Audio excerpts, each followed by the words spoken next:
Bonsoir à toutes et à tous. Bienvenue tout le monde. J'espère que vous allez bien. Il y a déjà quelques personnes sur le chat.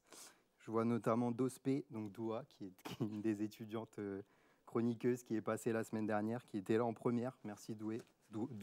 Merci Doua. First. Je vois aussi qu'il y a Mélusine. Salut Mélusine. J'espère que vous allez bien. Je suis très heureux de vous retrouver aujourd'hui pour cette deuxième émission du Lille Talk. Alors, certains d'entre vous étaient sûrement déjà là la semaine dernière, donc on est ravis de vous accueillir à nouveau. Pour les petits nouveaux qui nous rejoignent, donc vous savez pas, tout le monde ne sait pas en quoi consiste l'émission. On va revenir là-dessus, je vais vous expliquer très rapidement. Désolé pour ceux qui étaient là la semaine dernière, du coup je vais un petit peu me répéter.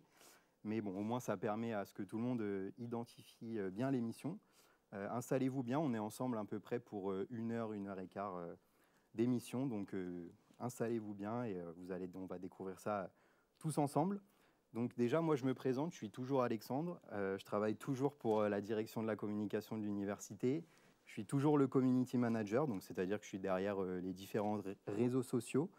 Et donc du coup c'est ma direction qui porte ce projet Twitch, donc la direction de la communication. Et avec plein d'autres collègues, et notamment mon collègue Simon, qui est juste derrière en régie, et qui est à la modération du chat, qui est l'autre community manager, et qui est là pour répondre à vos questions. Moi aussi, bien évidemment, je vais répondre à vos questions. Je vois Doua qui veut que je lui fasse un outfit of the day. On verra ça après l'intro, Doua, mais merci de souligner. J'ai fait l'effort, parce que la semaine dernière, ma barbe n'arrêtait pas de frotter au micro, c'était catastrophique. Là, j'ai mis une petite veste en cuir soigné, j'espère que ça vous plaît. Merci. Stylée, la veste, elle vient d'où? Elle vient de Asos. Voilà, désolé, j'ai dit une marque. Pour revenir au thème de l'émission, donc d'ailleurs, n'hésitez pas, je parlais du fait qu'on était derrière les réseaux sociaux, n'hésitez pas à venir nous suivre sur Facebook, sur X, sur LinkedIn, sur Insta. On est bientôt aux 30 000 abonnés, donc il ne reste plus beaucoup d'abonnés pour les atteindre, donc n'hésitez pas. Et on est même sur TikTok, tout le monde ne le sait pas, on essaye de proposer du contenu un peu plus léger, donc voilà, n'hésitez pas. Simon a mis le lien de tous nos réseaux sociaux dans le chat. Donc, en plus de notre direction du coup de la communication qui porte ce projet, on est aussi avec la direction déléguée générale au numérique et plus particulièrement le service audiovisuel, du coup qui a permis de mettre en place ce très beau plateau. C'est nous. Voilà, vous avez des petites images en régie, ils sont très nombreux aujourd'hui. Alors, on te remercie d'avoir mis une veste pour le micro, Ouais. mais maintenant, il faudrait mettre ta chaîne à l'intérieur de ton t-shirt, sinon ça frotte. Pardon, il y a toujours un truc qui ne va pas. Superbe. Décidément. Faudra trouver un autre truc pour la 3e émission pour faire du bruit. Bah, je vais juste pas mettre de vêtements à force si on continue comme ça. C'est toi qui vois. Donc voilà, c'est tous ces gens-là derrière qui nous ont aidés à la préparation de ce projet et à mettre en place ce très beau plateau. Je sais que beaucoup ont souligné ça, la qualité du stream la semaine dernière. Donc ça fait plaisir. Et donc merci à la régie qui va nous accompagner pendant toute l'émission. Du coup, ce projet Twitch, c'est un projet de longue date à l'université. Il y en a très peu, même quasiment aucune en France qui l'ont fait. Et c'est vraiment une plateforme en plein essor. Donc on trouvait qu'il y avait vraiment une place à prendre par rapport à notre cible, par rapport à la cible étudiante. Mais on ne voulait pas venir sur Twitch non plus à n'importe quel prix. On voulait que ce soit un peu plus détente, moins institutionnel. Que ce qu'a l'habitude de faire l'université. Donc voilà, c'est pour ça qu'on a créé Ulil Talk. Donc Ulil Talk, c'est un talk show par les étudiants, pour les étudiants. Le but, c'est vraiment qu'ici, les étudiants viennent et prennent la parole sur les sujets qui les intéressent, qui leur tiennent à cœur, sur leurs expériences vécues à l'université. Et voilà, cette émission, c'est vraiment l'occasion pour eux de prendre la parole et de s'adresser à vous dans le chat, leurs pairs. Donc voilà. Avant de rentrer dans le vif du sujet, je voulais juste souligner que cette émission rentre dans le cadre d'un projet d'UEPE, donc d'unité d'enseignement projet de l'étudiant. On voulait que ce soit valorisé du coup dans la formation pour les étudiants présents ici. Donc en plus de la volonté personnelle de participer à cette émission, il y a aussi un petit gain de 3 crédits ECTS à la fin du semestre. Donc ça fait toujours plaisir, c'est déjà ça de valider, c'est une note assez facile. Et voilà, en plus, ça permet de développer plein de compétences transversales à leur formation. Donc voilà, D'ailleurs, n'hésitez pas, là, il y a une équipe d'étudiants pour tout le semestre, ils vont se présenter juste après, mais on recrute déjà de nouveaux étudiants pour le semestre prochain, ce sera une autre équipe. Les inscriptions sont déjà ouvertes. Vous pouvez envoyer un mail à émission-twitch@unif-lille.fr. Simon va mettre le lien dans le chat. Voilà, il a mis l'adresse mail et le formulaire. Donc, n'hésitez pas. Il y a quelqu'un qui a dit hâte d'entendre Victor. Il y a déjà des fans. Donc, voilà. En tant qu'ancien étudiant, je suis très heureux d'être là. Je suis heureux de vous accueillir et d'accueillir cette équipe d'étudiants. C'est une nouvelle équipe qui est présente aujourd'hui. Vous n'avez pas vu les mêmes têtes la semaine dernière, sauf une personne, Mélina, qui était déjà là, qui s'est mis d'ailleurs quelques personnes à dos. On y reviendra, notamment Victor. Mais voilà, c'est une nouvelle équipe, ça va tourner. Là, c'est des nouvelles têtes. Donc, je vais vous laisser vous présenter chacun votre tour, nous dire votre prénom, votre formation et qu'est-ce qui vous a motivé à venir dans cette émission, à venir participer à ce projet. Bonsoir, moi c'est Elise, j'ai 21 ans, je suis en 3e année de licence de lettres modernes et pour le coup, je kiffe la communication. Je connaissais Twitch, mais pas plus que ça. Et le principe de l'émission est de pouvoir faire des chroniques. Je trouve ça super intéressant, donc je me suis dit, autant tenter. Bonsoir, du coup, moi c'est Victor. Je suis en L2 de licence Infocom et je suis venu ici avec deux objectifs principaux. Représenter les 2005 qui ont été bafoués durant le premier live. Et représenter aussi la licence Infocom, Parcourscom, parce qu'ici, il n'y a que des parcours CID.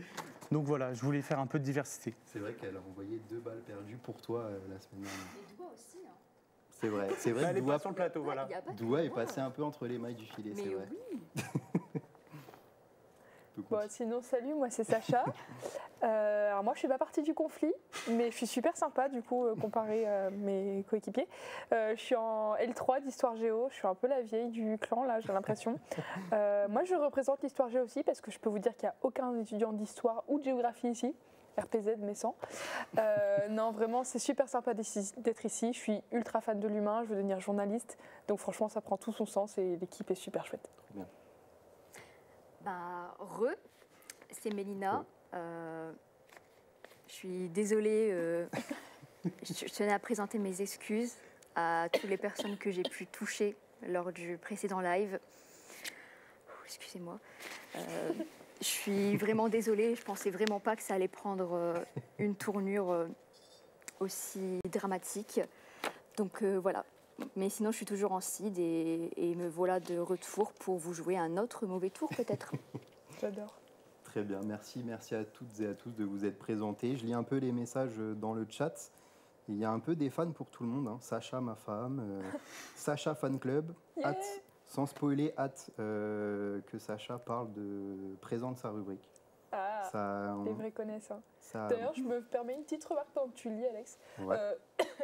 Ben voilà, je suis présentement un peu malade, alors je vais tousser un peu et pour sauver vos oreilles, parce que j'ai une conscience, moi, contrairement à Mélina, je dirais le mot pomme à chaque fois que je tousse, pour vous prévenir que si vous portez un casque ou quoi, ou même pour la régie qu'on adore, que voilà, je tousse et que je vais essayer de préserver vos oreilles. Voilà.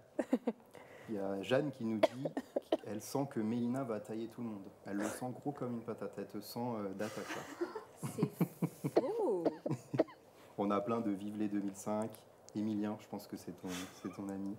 Victor, l'homme qui pensait être. La prod est ouf, merci. Merci à tous ceux qui reconnaissent la qualité du plateau, ça fait plaisir. Donc voilà, vous avez toutes ces nouvelles têtes. Vous les reverrez bien évidemment au moins une fois, sauf Mélina, qu'on ne reverra plus, c'est la dernière fois qu'on la voit, normalement. Sinon, vous reverrez tout le monde. Donc voilà, merci de vous être présentés. N'oubliez pas, hein, les inscriptions sont ouvertes pour le prochain semestre. On peut passer désormais au sommaire de l'émission, si la régie veut bien nous le mettre à l'écran. Donc aujourd'hui, Élise ouvrira l'émission donc avec sa chronique Métro, boulot et faculté pour nous parler un petit peu de comment on peut allier travail et études. Victor suivra avec une petite chronique bien sympa sur la musique.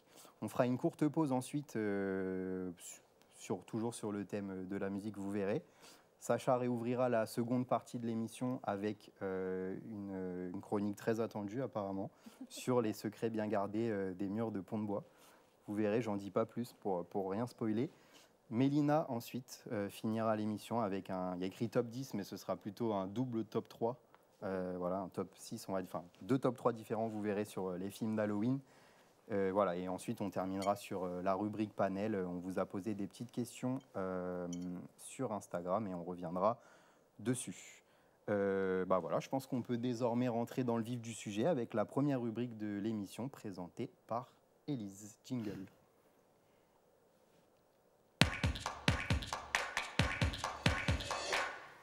Alors, on va parler du quotidien des étudiants lillois qui veulent vivre sans papa et maman. Ce qui n'est pas facile, je ne vais pas mentir. Mais concrètement, j'ai commencé à travailler il y a 2 ans. Pourquoi tu rigoles? Non, tout va bien, je t'écoute, Élise, excuse-moi. Ok, j'ai commencé à travailler pendant ma 2e année parce que concrètement,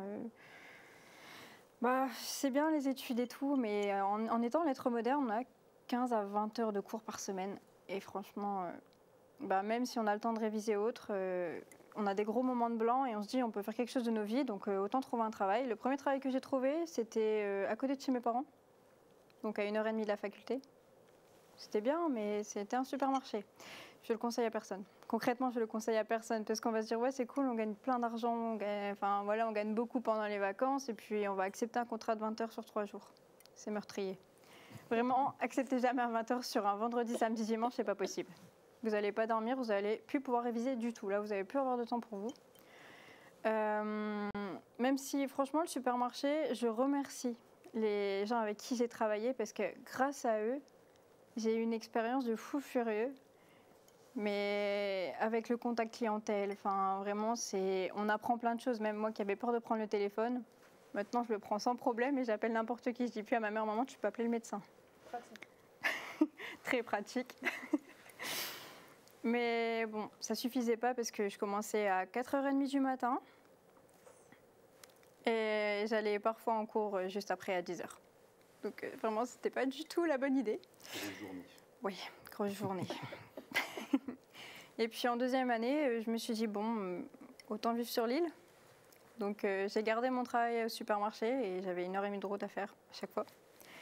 C'est là que j'ai commencé ma grosse galère. Trouver un logement sur l'île.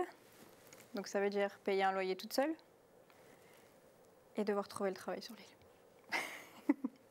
Ça, franchement, ça a été le plus long pour moi parce que j'ai envoyé plus de 1000 CV, je pense. J'ai fait toutes les boutiques, j'ai fait plein de trucs, j'ai refait les supermarchés, mais ils ne nous prennent pas parce qu'on n'a pas d'expérience. Et il y a beaucoup d'enseignes qui ne vont pas nous prendre en tant qu'étudiants parce qu'on n'a pas d'expérience, qu'on est là, on a 19 ans et puis ils sont là en mode de c'est pas intéressant. Donc j'ai fait pas mal d'essais gratuits.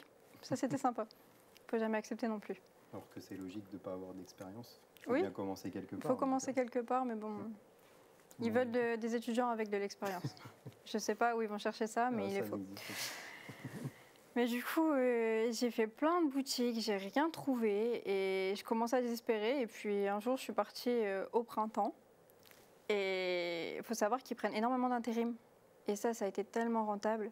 Parce que j'ai parlé avec juste une vendeuse. Et mon CV a fait tout le tour du printemps. Donc là, j'ai été rappelée pour faire de l'intérim. Et maintenant, ça va faire plus d'1 an que je suis dans une boutique, Carole.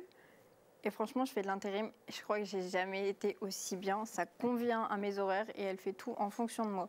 C'est-à-dire que je travaille le vendredi et samedi et je travaille dès qu'elle a besoin de moi en fonction de mes cours. Ce qui n'était pas le cas du supermarché où je devais tout faire pour eux quand ils voulaient. Mais après ça, il faut aussi gérer les cours. Ce qui a été super dur, parce que, en fait, on a envie de travailler, on a envie de plus, on a toujours envie de plus, et c'est dur de gérer à la fois le logement, parce qu'avant, on avait papa-maman qui faisait les courses, qui faisait à manger, le repassage, la lessive. Toutes les petites tâches invisibles comme ça qu'on ne voyait pas forcément, c'est ça. Et là, on se met à les faire, on se dit, ah ouais, effectivement. Passer 1h30 à la laverie, c'est pas la meilleure des choses. Mais du coup, j'ai commencé à faire ça et c'est vrai que ça a été super compliqué. Parce qu'il fallait gérer en même temps, avoir les cours et avoir ça et avoir accepté plein d'heures et avoir des examens entre deux. Et c'est là où je vais placer le fameux... Du coup, parce que j'allais dire, il y a un dispositif à l'université qui existe qui permet d'être étudiant salarié, donc qui permet un peu d'aménager les partiels et les cours. Est-ce que toi, tu en as bénéficié de ce dispositif? Je l'ai demandé, je l'ai fait, et pour le coup, même si l'idée en soi est bonne, mais je trouve que les modalités ne sont pas bonnes du tout. Parce qu'en tant qu'étudiant salarié, on a déjà très peu de disponibilité pour les examens. On fait tout pour parce qu'on doit tout faire à côté. Et le fait qu'on n'ait pas la note de mi-semestre, c'est bien. Mais ça nous mène, en fait, moi j'ai appris ça à la fin, c'est que ça nous mène directement au rattrapage. Donc on est prioritaire au rattrapage, donc ça veut dire qu'il faut trouver encore une autre date après pour l'examen. Et ça, je trouvais ça pas... ça nous aidait pas en fait. Enfin, moi, ça m'a pas aidé parce que j'étais déçue. Au final, je me suis dit autant être là et puis le faire. Et j'ai pas fait ça et je me suis retrouvée en rattrapage. Je me suis dit, ça m'aide pas. Et je trouve que concrètement, ce qu'il faudrait plus faire, c'est que moi, je suis super volontaire pour faire les devoirs, même un commentaire de texte par-ci, par-là ou autre, je sais pas, parce qu'il y a plein de devoirs différents. Nous, c'est les commentaires de texte, mais on nous demande de faire des commentaires de texte ou des études littéraires. Ça me dérange pas de les faire à part. Je peux les travailler le sport et ça va. Et je trouve qu'on devrait plus nous dire de faire les devoirs supplémentaires pour compenser la note de mi-semestre que nous dire aller directement au rattrapage. Après, ça reste mon avis. Mais pour continuer dans le vif du sujet, c'est que je ne me suis pas arrêtée à un seul travail. J'ai un emploi du temps de ministre, j'en ai un second. Que lui, j'ai trouvé, on va dire, assez facilement. J'ai 2 culots, parce que je ne sais pas si vous connaissez le Nouveau Siècle, mais ils prennent que les étudiants, et ça, je trouve ça super intéressant. Donc franchement, si vous cherchez un travail en tant qu'étudiant vacataire en soirée, n'hésitez pas, tout ce qui est Opéra de Lille, le théâtre, toutes les salles de spectacle, ils prennent les vacataires et ils prennent surtout que les étudiants. Il faut être étudiant parce qu'ils savent très bien qu'on cherche en fonction de nos cours. Et là, franchement, c'est la planque totale. Je trouve ça tellement bien, puisque même si on doit réviser, en fait, on a le droit, on demande à être posté en fonction de nos examens. Et franchement, le vestiaire, c'est la planque. C'est bien. Et en plus, on a des pourboires. Donc franchement, réviser en étant payé, moi, je trouve ça rentable. Mais pour le coup, en fait, c'est super dur de trouver un travail. Il ne faut pas abandonner. J'ai mis 1 an et demi avant de trouver quelque chose. Et il faut forcer. Et pour le coup, c'est vrai que moi, personnellement, on m'a proposé du piston. Je ne voulais pas parce que je voulais tout moi-même. Mais maintenant, s'il y a l'un de vous qui veut un travail, je ne sais pas où, moi, je veux bien pistonner sans problème. Je le dis clairement. Il y en a qui soulignent la bonne astuce. Ils disent que c'est une bonne astuce, ça. Mais vraiment, s'il faut pistonner, en fait, il ne faut pas hésiter. Même si les parents ils peuvent nous trouver un job d'été, en fait, on va faire les rencontres là-bas et on va trouver les gens pour. Donc, il ne faut pas hésiter. Et même s'il y a besoin d'aide pour faire des CV ou quoi, j'ai tout fait. J'ai passé les formations justement avec... j'ai regardé certaines choses sur l'Université de Lille qu'ils font aussi. Je ne sais plus c'est quoi le nom de la rubrique. Mais ils proposent d'avoir des cours pour faire les CV, les lettres de motivation, pour aller en entretien avec des mises en situation. Ouais.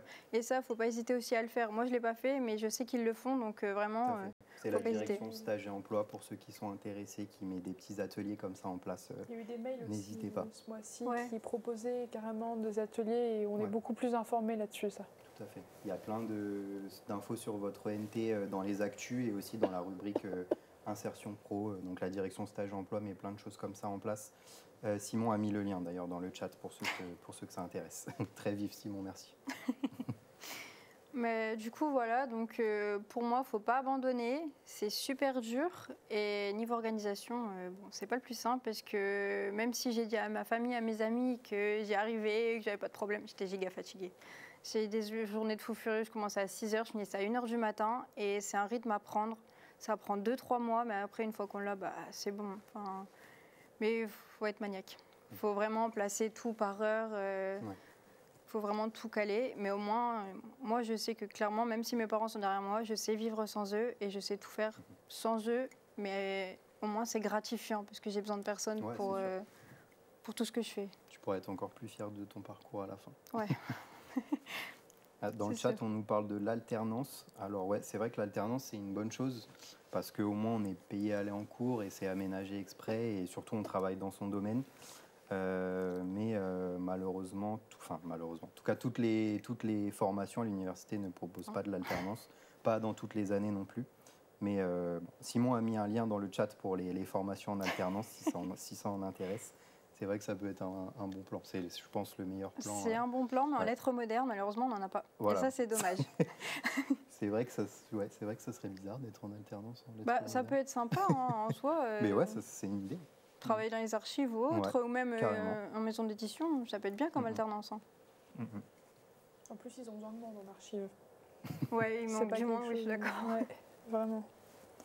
Mais du coup, toi, Élise, tu parlais du fait que tu étais assez formée pour faire des lettres de motivation, des CV. Est-ce que tu as un peu des tips à donner aux gens dans le chat, des choses pour toi qui sont plus nécessaires à mettre en avant sur le CV et dans la lettre? Bah, concrètement, pour le CV, bah, déjà, on va pas se mentir, ils s'en fichent un peu qu'on ait fait la maternelle à Lille ou dans le sud. Même si on le met toujours en avant, en fait, il faut vraiment se présenter un minimum. Avoir une présentation, même un peu... dire ce qu'on aime, vraiment nos passions. Moi, je sais que j'avais mis le sport, etc. Et en fait, ça montrait un côté dynamique de ma personnalité et ça a vachement aidé. Je sais aussi qu'il ne faut pas hésiter, genre les petites expériences qu'on a eues, les stages. J'ai fait énormément de stages au sein de la métropole de Lille. Ouais. Et ça a aidé aussi, même si c'était des stages qui n'avaient rien à voir. J'ai vraiment fait un stage en informatique et l'autre, je ne sais plus, en com ou quelque chose comme ça. Et au final, je travaille dans une boutique de vêtements. Donc rien à voir, mais justement, ça montre que la personne en voulait et qu'il est parti chercher. Et pareil, dans la lettre de motivation, en fait, il faut vraiment se présenter, mais il ne faut pas mentir sur... Enfin, on peut mentir sur son expérience, hein, mais je ne dis pas non plus qu'on a fait 5 ans dans un grand magasin de mode, de luxe. Mais juste se dire qu'on est capable, qu'on en veut et pas être là en mode... Enfin, faut pas réclamer le poste en fait. Faut vraiment dire qu'on est prêt à le faire et qu'on veut donner de sa personne, mais pas qu'on est à genoux devant eux. Ouais. Vraiment, faut pas se mettre à genoux. Mais s'il faut, je peux passer mes lettres de motivation et le CV. Ça peut être utile. Si ça en intéresse dans le chat, contactez-nous. Et Élise vous aidera. Et du coup aussi, ça m'intriguait parce que tu parlais du fait que tu as vraiment... tu as des heures calées un peu partout, c'est millimétré. Est-ce que toi, tu pourrais nous dire un peu une semaine type pour toi, en termes de charge de cours, de journées organisées, etc. Pour qu'on se rende compte un peu concrètement quand même la charge que ça peut représenter. Concrètement, on va prendre cette semaine-là. C'est sympathique. J'ai fait du 8h midi au sein de la boutique Carole. De 13h à 15h, j'ai été en cours. De 15 jusqu'à 18, j'étais au sport. Le mardi, j'ai cours, ça c'est affreux, de 8h jusqu'à midi et de 15 jusqu'à, là du coup maintenant pour le Twitch. Mercredi, j'ai rien le matin selon les semaines. Cette semaine-là, je devais rien avoir, mais on m'a appelé tout à l'heure pour travailler demain matin de 8h à midi. Et après, j'ai cours de 15 à 17, je vais au sport et après, je cale tous mes cours parce que j'ai des commentaires de texte à faire, donc je les cale vraiment juste après, où je switch avec le sport quand vraiment c'est pas possible. Okay. Le jeudi, je fais du 8h midi. Après, j'ai une petite pause que j'ai calée parce que j'en avais besoin. Oui, il faut trouver du temps pour ça aussi, c'est important. Et je commence à 17h30 et je vais finir à minuit et demi avec le Nouveau Siècle. Parce qu'il y a un spectacle ce soir-là. Vendredi, je fais du 8h, 18h au sein de la boutique. Le samedi, c'est pareil. Et souvent, le vendredi et samedi, je fais 8h, 18h Carole, 18h30, 22h30 minuit, Nouveau Siècle. Donc vraiment... Ouais. Des grosses semaines. Et du coup, comment tu priorises tes tâches à faire à l'université? Comment tu essayes de les caler est-ce que tu les cales, par exemple, avant tes sorties un peu plus sociales? Oui, vraiment, parce qu'avant, je me disais, c'est cool, on arrive à la fac, il y a moins de cours et tout, et je sortais beaucoup. Au final, ça a été juste l'enfer. Vraiment, il faut prioriser ses cours et après sortir, parce qu'on se dit on a le temps, mais en fait, avec les amis qui font reste un petit peu plus longtemps... Mais tu arrives quand même à sortir, à faire du sport, voilà, pour rassurer quand même ceux qui nous regardent. Oui, on peut tout faire. Vous aurez toujours une vie. Oui, on a une vie, il ne faut pas s'inquiéter. Et est-ce que tu penses que ton job étudiant, il te permet de développer des compétences qui vont te servir peut-être à la fac ou dans le domaine de tes études après pour le travail futur? Tu parlais tout à l'heure de répondre au téléphone, des choses comme ça. Il y a le contact client aussi, c'est super important. Je sais qu'au supermarché, j'ai eu une certaine gamme de clients et c'est devenu un peu des amis. Mais là où je travaille dans la boutique Carole, par exemple, je tombe sur des gens, mais parfois des professeurs de faculté, je peux tomber, la dernière fois je suis tombée sur Martine Aubry, donc vraiment, on a vraiment du tout au tout. Et c'est super sympa parce qu'on apprend le contact avec la personne en tant qu'étudiant. Enfin, on parle avec nos amis, c'est cool. Mais parler avec des adultes, c'est pas pareil parce qu'il faut avoir le système où il faut vous voyez, etc. Après, je sais même pas les compétences parce qu'en soi, pour moi, c'est des choses qui sont banales. C'est vraiment un savoir-être, un savoir-vivre. Non, mais c'est important. Ça peut, quand on est jeune, on l'a peut-être pas forcément autant développé et ça peut servir après. Après, il y a la valeur de l'argent qui arrive aussi énormément. Ouais, tout à fait. Mais sinon, pas plus que ça. Bon, je me permets de donner juste une petite info par rapport avec ton thème, c'est qu'il y a l'ODIF à l'université, donc l'Observatoire de la direction des formations, qui a pour mission un peu de suivre les jeunes dès leur entrée à l'université jusqu'à l'insertion professionnelle. Et du coup, ils donnent des statistiques un peu pour contribuer à cette information.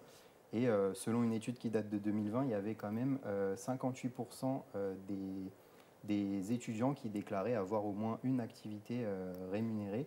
Et parmi eux, 76% ont réussi, ont été admis dans une année suivante. Donc combiner cours et travail, c'est globalement possible et on peut réussir. Et je rappelle aussi que l'université recrute. Simon, j'ai vu que Simon avait déjà mis le lien dans le chat tout à l'heure. Donc l'université recrute des services civiques, des vacataires, des contrats régions.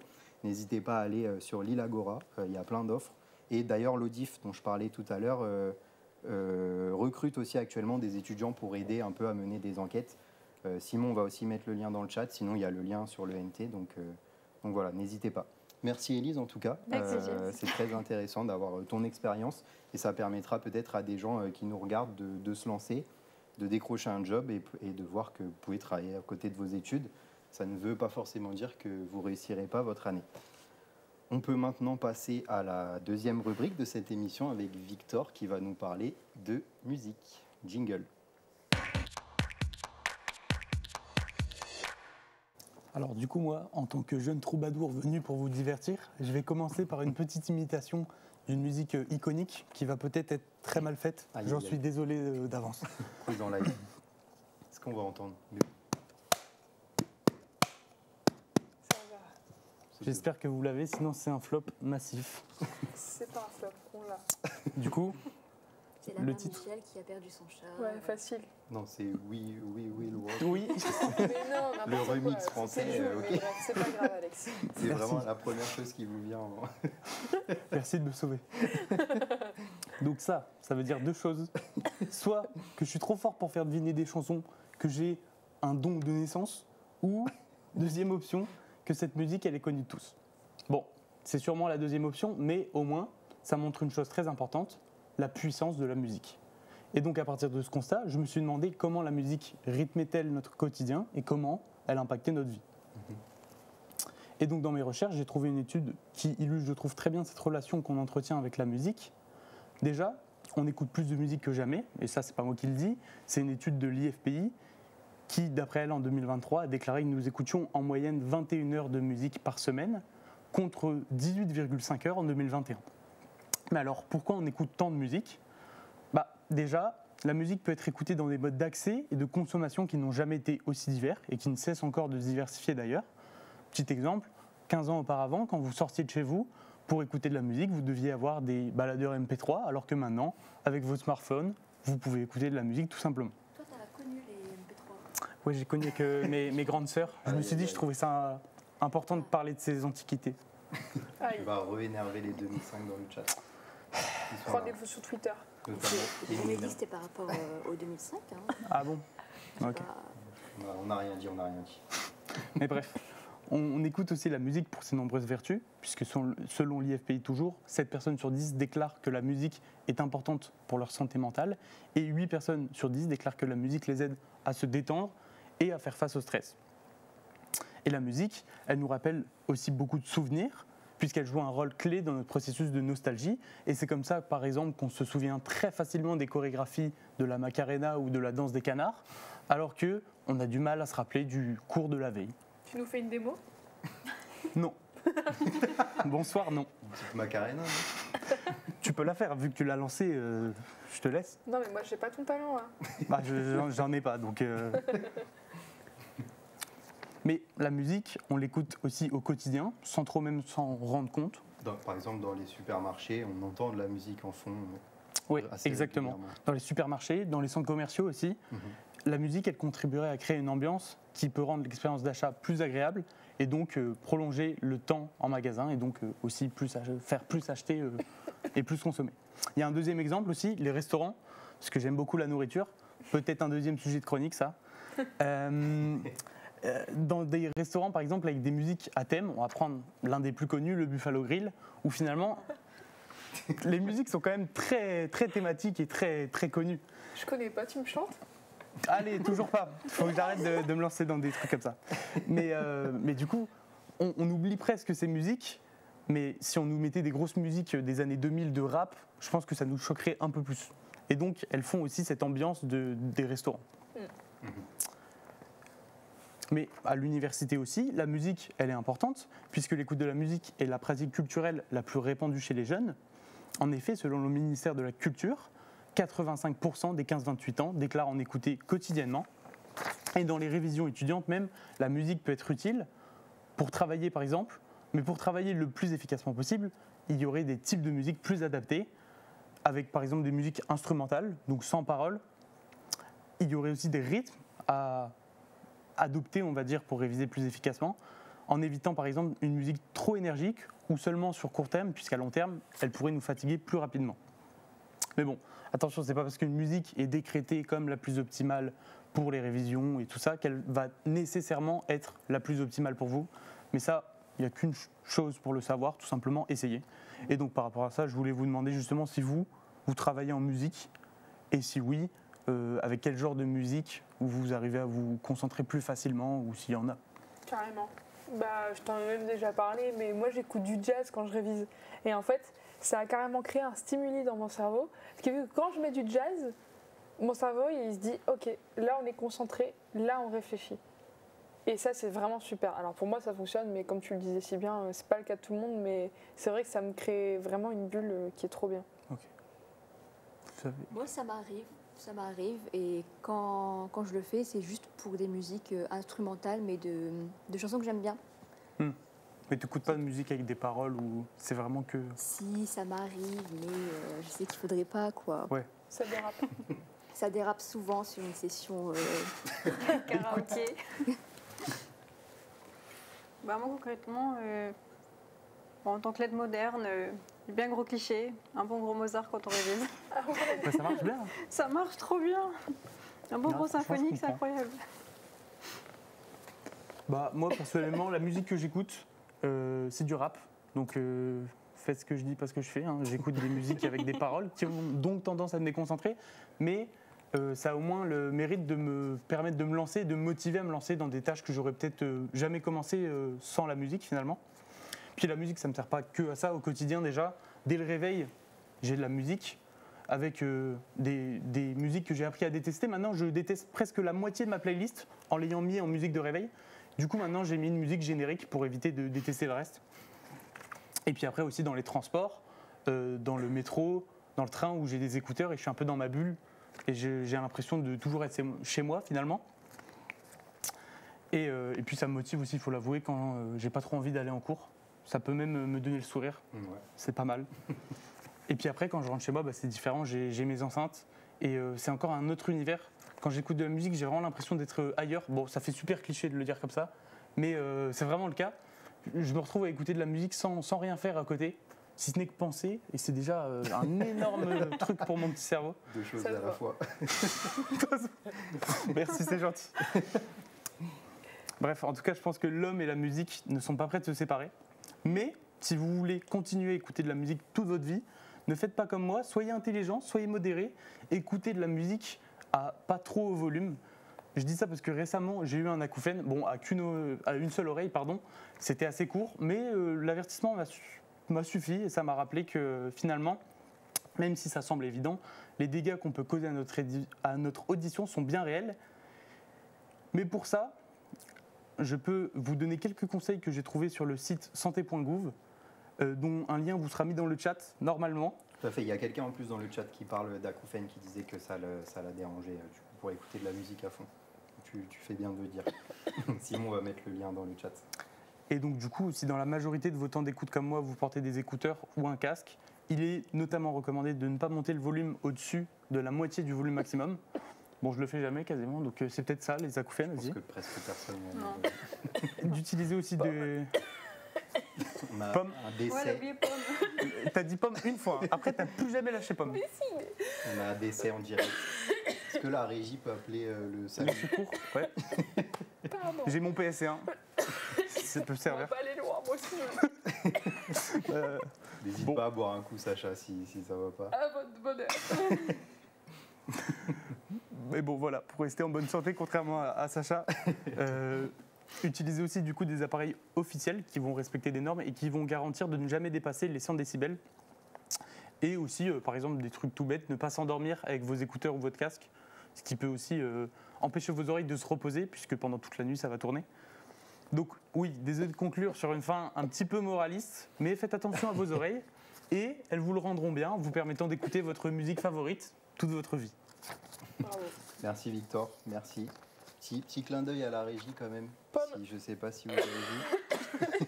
Hashtag je suis vinyle. Hashtag je suis pomme. Il y a un petit peu, c'est pas des 2005 en régie, donc effectivement on est plus sur du vinyle. D'ailleurs dans le chat, on me demande une choré de la régie. Je sais pas si quelqu'un veut se dévouer, mais Ça, c'est super. vous Non, pouvez. ils veulent pas. Ah, ils veulent pas? Non. Ouais, Pas je du me tout. prends avant, ça marche, pas Super. de souci. On est un peu dissipé, on n'a pas entendu. C'était quoi la question?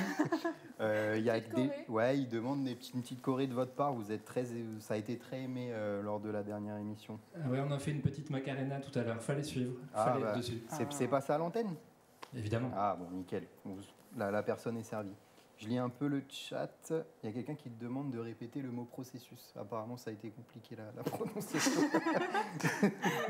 Je sais bien le dire, processus.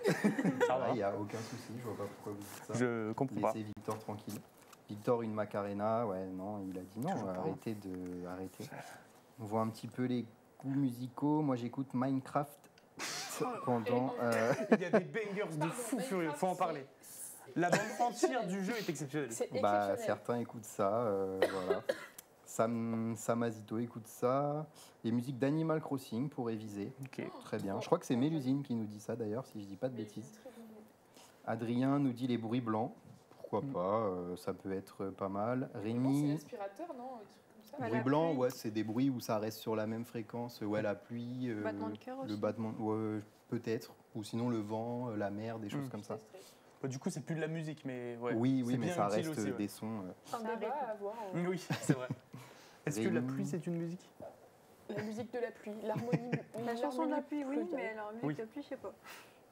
Rémi nous dit, moi j'écoute du Caris en révisant, du Caris pour réviser. Ouais, ça, C'est sacré Je suis ça, d'accord c'est- avec lui. Sponsorisé Ça, c'est Caris. fort. C'est les meilleures révisions. ça. Emilien, qui me semble est ton ami, qui Oui. lui écoute du Weshden apparemment. Ah en bah ouais, révisant. bah, c'est super aussi. On est plus léger pendant les révisions. Je vous propose d'écouter Matou pendant vos révisions. C'est- D'écouter quoi? Matou. Ah, Quand vous voulez. effectivement, si vous voulez être déconcentré. Écoutez Blackpink, de la Deep House, c'est bien sympathique. Du bon gros métal pour travailler, pourquoi pas. Pourquoi pas, pour se mettre bien des terres. Le stress que ça me mettrait. Ah, moi, j'aime bien. Ah, il y a quelqu'un qui dit bruit blanc, l'atout de Sacha. Ah, Il y a quelqu'un qui cette l'a dit. personne a de très bon goût aussi. On va faire un clip et on le met en boucle. Et on crée un truc, une loupe de 10 heures. Oh, waouh. Ça va être du lofi Ce et serait tout. exceptionnel. Ça va On être a super. peut-être notre prochain projet. Hein. Mm. Franchement. On a Simon qui nous dit du death metal, il n'y a que ça de vrai. Voilà, on a eu un peu de tout. Du coup, toi, pour revenir un peu sur ta rubrique, Victor, du coup, la musique, c'est une passion pour toi? Oui. Est-ce que ça fait longtemps? Comment ça t'est venu? Non, Est-ce que franchement, c'est récent? c'est très récent que. Enfin, au point où j'aime la musique là actuellement, Mhm. c'est très récent. Ça Ouais. date de la fin du lycée. Ok. Sachant que je suis en 2005, je suis sorti du lycée il y a 2 ans. Hein. Mhm. Donc c'est encore récent. Mais oui, justement, c'est avec mes écouteurs et tous les transports et tous les moments où je suis pas chez moi que j'ai un peu découvert la musique. Enfin, j'ai pas découvert, mais voilà. Ok. Et t'écoutes quoi? T'as dit du rap principalement? Du rap. Après, j'écoute des BO justement de films, de jeux. J'écoute quoi d'autre? De l'électro aussi. J'écoute, je sais pas si c'est catégorie électro, mais les Daft Punk en ce moment. J'aime beaucoup. Sympa. Et puis voilà, je suis pas encore ouvert à tous les styles. C'est vrai que j'ai pas encore tout testé. Et du coup, pour toi, qu'est-ce que ça donne comme avantage d'écouter en musique selon toi? D'écouter en musique? De réviser en musique, ça va être mieux? Alors, pour moi, c'est très personnel, mais ça m'apporte de la motivation. Parce que la concentration, comme j'ai dit, ça a plus tendance à me déconcentrer. Par contre, ça me motive à faire mes tâches que je ferais pas forcément. Ça t'apporte un peu de peps, quoi. Ouais, exactement. Okay. Et, mais il y a des moments où quand même tu étudies sans musique, ou maintenant c'est devenu pour toi Il y a des moments rituel. où, quand je suis lancé à 100% dans le truc et que je vois que ça me déconcentre un petit peu, je peux arrêter la musique et me dire voilà. Okay. Ou sinon c'est l'inverse, j'arrête de réviser et j'écoute la musique. Oui. Mais c'est autre chose. Ouais, parce que j'allais te demander si tu arrivais un peu à gérer les distractions musicales, mais c'est compliqué. Quand il y a une musique qui te plaît bien. Bon, après, faut kiffer. J'ai envie de dire, je vais pas me forcer à travailler, je me dis bon, allez. En parlant de travail, il y a Emilien qui dit il révise jamais, il ment. Bah, il a raison. Non, c'est vrai. Il a pas tort. Après, j'ai pas fait une chronique sur le travail, j'ai pas menti. Voilà. C'est pour ça qu'il a redoublé, a dit Rémi. Ouais, j'ai pas redoublé, donc c'est un pur mensonge. Rémi, c'est aussi un ami, il veut me tacler depuis tout à l'heure. Dans le chat, ils sont tous là pour me nuire. Rémi, toi et moi, je propose une association. Non, moi, ça m'arrange. Non, vraiment pas. il est allé au rattrapage pour une bonne raison. Même pas, toujours pas. On continue dans la diffamation, c'est top. C'est un kiffeur, lui. Vraiment, c'est un kiffeur. C'est vrai, ça te fait une belle qualité, Victor. C'est pas grave. C'est gentil, ça fait une qualité surtout. Juste une, c'est déjà exceptionnel. Ouais. Et vous, du coup, les filles, est-ce que vous écoutez de la musique en révisant? Si oui, quoi? Bah ouais, comme on se le disait, moi du jazz. Ouais. Et ça vous c'est tout le temps ou c'est plus occasionnel? Ou c'est devenu un vrai rituel de travailler en musique? Ben, je sais pas. Alors, les révisions, ça dépend en fait quand j'ai un contrôle. Donc, c'est pas tout le temps. Non, c'est pas tout le temps. Donc, la musique, par contre, là, c'est tous les jours. J'écoute beaucoup plus de musique que je ne révise. Hein. Je suis d'accord avec elle. Ouais, ça va pas mal. Non, réviser les partiels, je sais pas. Ouais. Parce qu'en fait, moi, je fonctionne avec un temps. Enfin, je me mets, on appelle ça la méthode Pomodoro, où je me mets un temps pour réviser. Enfin, c'est très calé. Mais c'est vrai que je pense que c'est super rare de me voir à la BU sans mon casque. J'ai tout le temps un truc sur les oreilles. Ouais, tout à fait, c'est vrai. Peut-être pas toujours pour réviser, mais juste pour travailler ou quoi. J'ai toujours, mais je crois que c'est un réflexe que j'ai qui est terrible en vrai. Parce que du coup, pour me concentrer sans. C'est vrai que quand on se balade dans les BU, on voit la plupart des gens avec des écouteurs ou un casque. Pour être dans sa bulle, c'est mieux aussi. Ouais. Oui, c'est vrai que ça permet de s'isoler un peu. Adrien me demande si moi je bosse en musique. Merci de me poser la question, Adrien, c'est très gentil. Ouais, moi je bosse en musique aussi, j'écoute du rap principalement. Après, c'est pas les mêmes tâches que. Enfin, vous, c'est de la révision où il faut quand même assez mémoriser. Bon, moi, c'est des tâches un peu plus. Qui demandent moins de concentration pour retenir. Donc, ouais, du rap principalement. Du coup, toi, pour continuer là-dessus, Victor, est-ce que tu as déjà assisté à des concerts? Creusez pas trop, vous allez découvrir l'arnaque après. J'ai jamais fait de concert et c'est vrai que franchement ces dernières années j'ai pas fait grand chose. Il faudrait peut-être que je me bouge un petit peu. J'aimerais beaucoup en faire.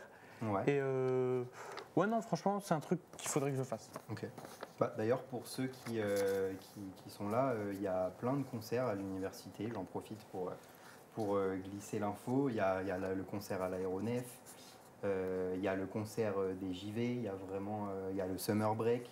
L'année dernière, on a eu un showcase surprise d'un rappeur sur le campus Pont-de-Bois de Favé.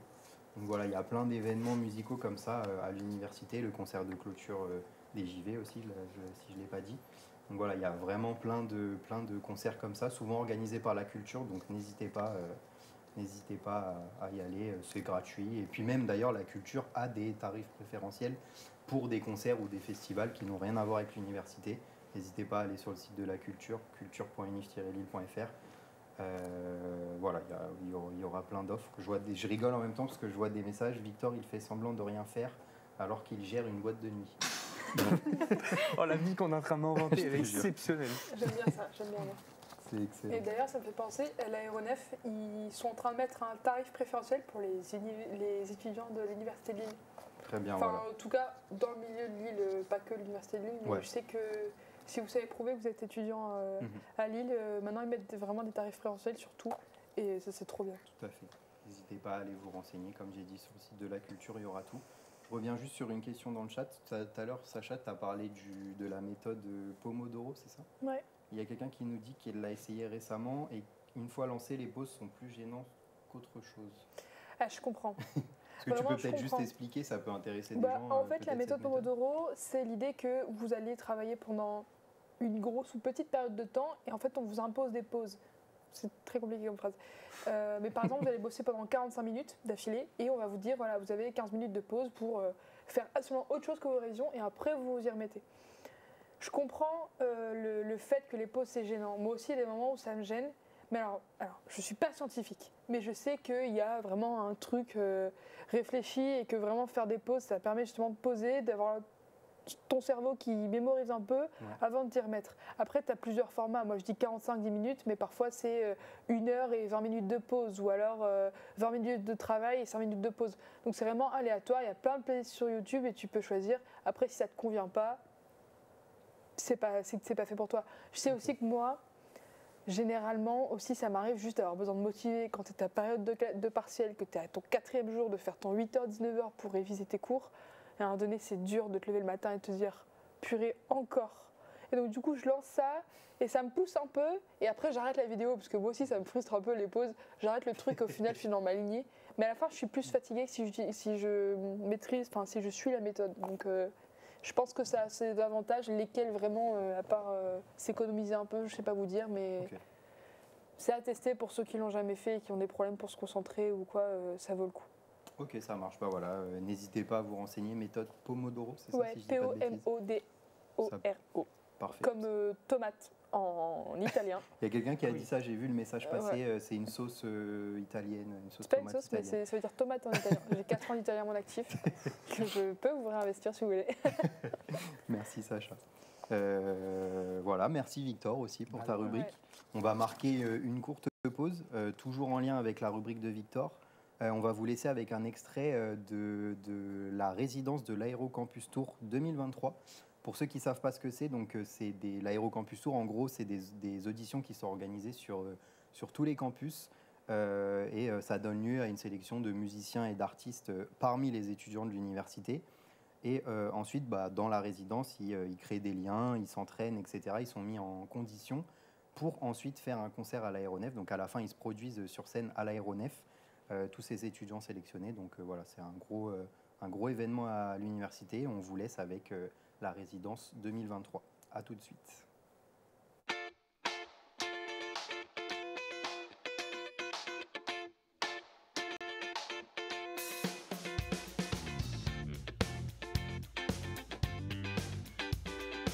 On est en partenariat avec l'Aéronef pour justement passer des auditions auprès des étudiants qui vont faire un concert de restitution sur la scène de l'Aéronef. Il y a eu 74 étudiants qui ont été auditionnés à travers les différents campus de l'Université de Lille et on a sélectionné 20 étudiants, 10 garçons et 10 filles, on a respecté la parité. Il y avait différents profils, on a cherché à la fois des batteurs, des guitaristes, des bassistes et des chanteurs et chanteuses.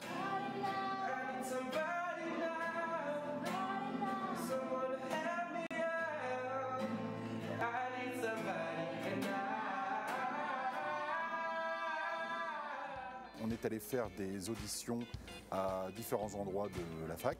J'ai découvert de nouvelles voix, des personnes qui sont vraiment faites pour chanter. On en sélectionner 20 au final pour ensuite les enfermer à l'Aéronef pendant 3 jours pour faire pour certains leur premier concert de leur vie. Faire un gros concert comme ça, la résidence et tout, c'est trop bien. On s'éclate de ouf pendant 3 jours et faire que de la musique, c'est incroyable. Je suis allée à l'audition vraiment juste pour m'amuser et après on m'a appelée pour me dire que j'étais prise, donc j'étais super contente. Franchement, je pense que ça va être un tournant pour ma vie et pour ma confiance en moi et je suis trop heureuse.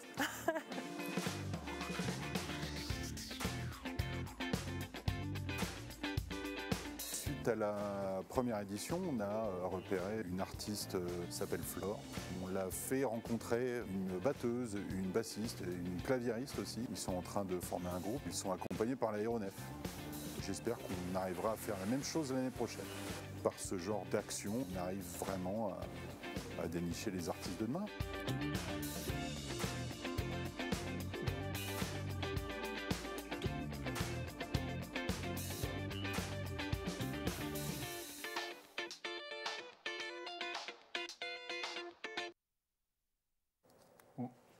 Pardon, on est de retour pour la deuxième partie de cette première émission du Lille Talk. Bienvenue à ceux qui nous rejoignent encore sur le live.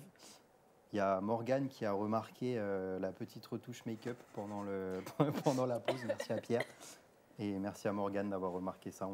On l'embrasse bien sûr.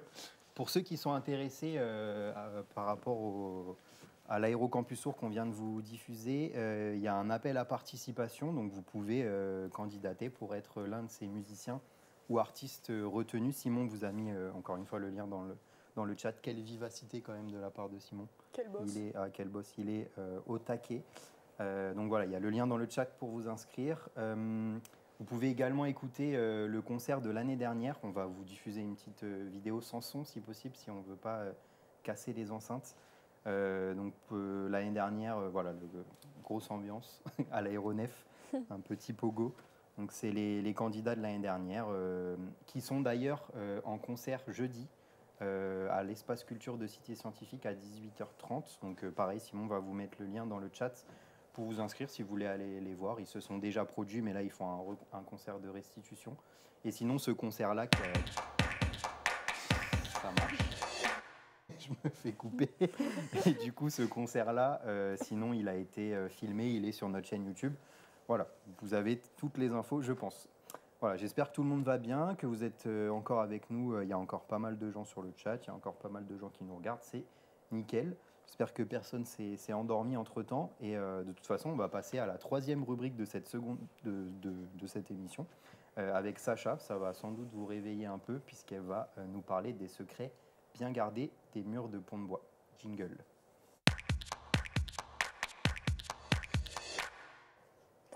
Imaginez un instant que l'un des lieux les plus vibrants d'un campus, ce soit pas le forum, c'est pas le café, où tout le monde se retrouve pourtant, hein, mais un espace où tout le monde passe sans y penser.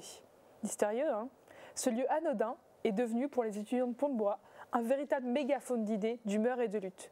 Et si c'était là que se cachait l'un des poumons de notre campus ? Donc je vous disais, un lieu où tout le monde passe sans trop y penser, mais qui pourtant est un véritable espace d'expression. C'est-à-dire que si vous n'y passez pas, c'est qu'il y a un problème. Les toilettes. Et ouais, vous avez bien entendu, les toilettes de ce campus immense où se croisent près de 80 000 étudiants chaque jour. Mais pourquoi cet endroit en particulier ? Pourquoi pas les salles de classe, les amphithéâtres, les couloirs ou même les cafés ? Eh bien c'est précisément parce que les toilettes sont à la fois un lieu commun et un lieu où chacun se retrouve tout seul, en tête-à-tête avec ces murs qui racontent bien plus que ce qu'on pourrait imaginer. Lorsque vous entrez dans les toilettes de Pont-de-Bois, vous ne trouvez pas seulement des carreaux blancs et froids. Non, vous découvrez un véritable mégaphone d'étudiants, un espace où les voix s'élèvent, où les pensées les plus diverses se croisent. On y trouve des appels à l'aide, des messages de soutien, des déclarations politiques, des blagues et même des références culturelles de films, de livres ou de chansons. Je vous ai fait une petite sélection d'ailleurs qu'on va vous passer de mes petites phrases préférées en ce moment. Alors...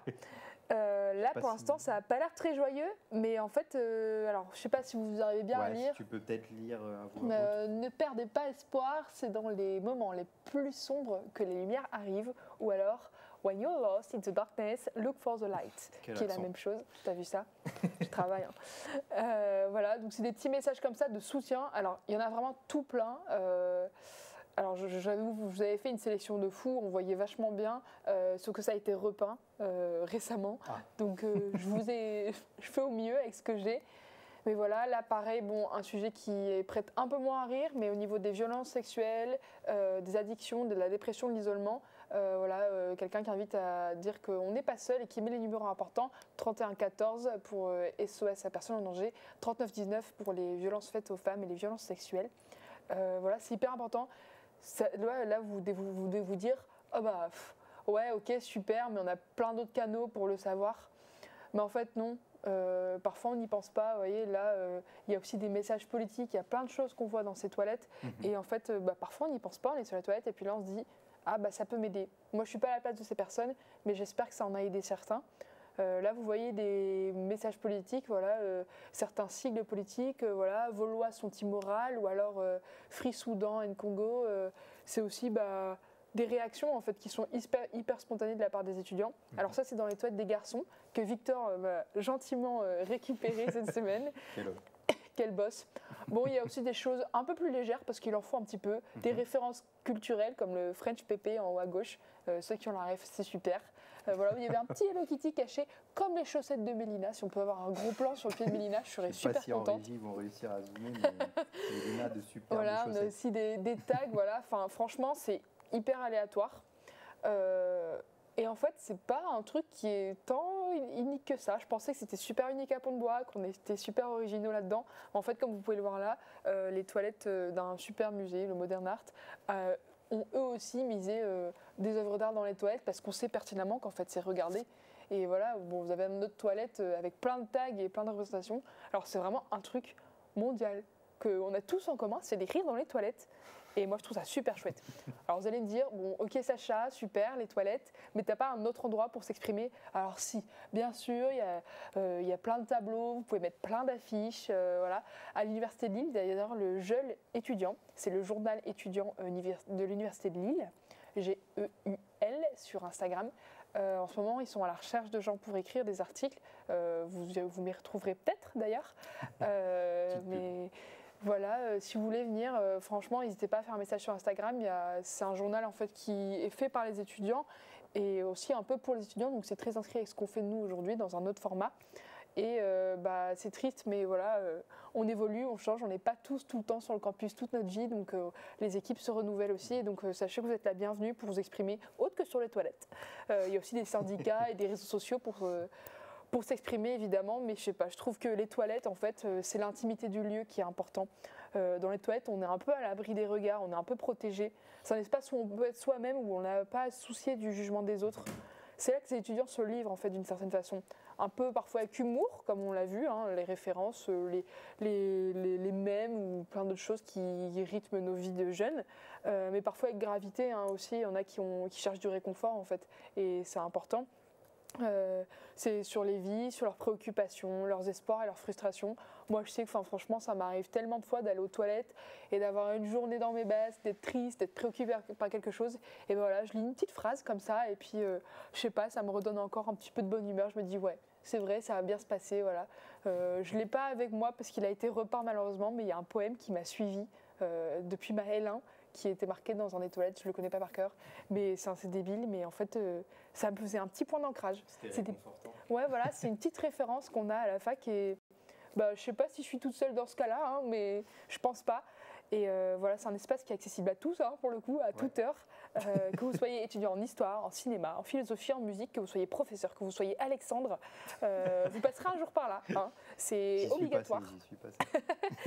Et vous lirez ou laisserez peut-être un mot hein, dans le respect des gens qui nettoient derrière vous, ce serait chouette. C'est un phénomène qui est donc pas nouveau. Hein. Partout dans le monde, les toilettes sont souvent un lieu d'expression libre. Mais ce qui est frappant ici à Pont-de-Bois, c'est la richesse de la diversité des messages qu'on y retrouve. En fait, pour moi, c'est le reflet d'une génération d'étudiants qui, loin des clichés de la jeunesse insouciante, se préoccupe de son avenir. Elle se bat pour ses droits, mais qui sait aussi rire et partager des moments de légèreté. On pourrait même dire que c'est là que se dessine une véritable typologie des étudiants en 2024. Il y a ceux qui sont submergés par leurs études et viennent vider leur sac, ceux qui jonglent entre un travail et les cours, n'est-ce pas Élise? Deux travails, pire, jamais 203, on verra bien. Oh non. Il y a aussi ceux qui ont une expérience de vie beaucoup plus large et qui donnent des conseils, et puis il y a ceux qui défendent des causes, ou un peu fatalistes, ceux qui disent on verra bien ce qui va se passer. Oui, est-ce que ces messages dans les toilettes, ils influencent vraiment le personnel et les étudiants, ou c'est sans impact réel sur eux? À vous de me dire dans le chat, en vrai, et même vous, je suis curieuse de savoir si ça vous impacte. Moi, j'en ai fait l'expérience et je sais que ça l'a fait parce que, comme je vous le disais, voilà, il y a des journées qui sont parfois moins bonnes que les autres. Donc, avoir un petit message comme ça dans un moment indolent où j'ai le temps de lire un peu un truc, ça me redonne leur sourire. Alors, vis-à-vis du personnel, etc., parce que forcément, ça laisse des traces et ça salit quand même les lieux. Pendant longtemps, en fait, ça n'a pas été effacé. Alors, je pense que c'est plutôt un manque de temps et que le personnel a beaucoup de choses à faire. Alors, ça a été repeint, mais bon, je sais pas trop vous dire si du coup ça a pu aussi toucher du personnel ou d'autres études, pas forcément que des étudiants en fait.